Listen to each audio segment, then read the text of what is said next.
fashion collection قلبي ما قلبي دورتي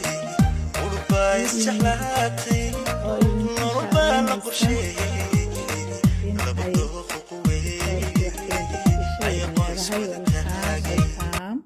macaamiishayada sharafta lahaa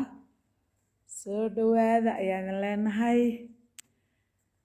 annagaa isku xayeysiinayna annagaa isu ah fideogii annagaa isu ah wariyihii annagaa isu ah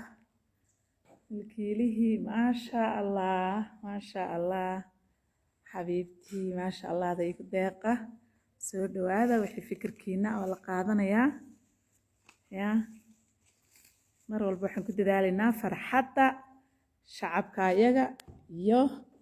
macaamiishayada faniska ayaga welcome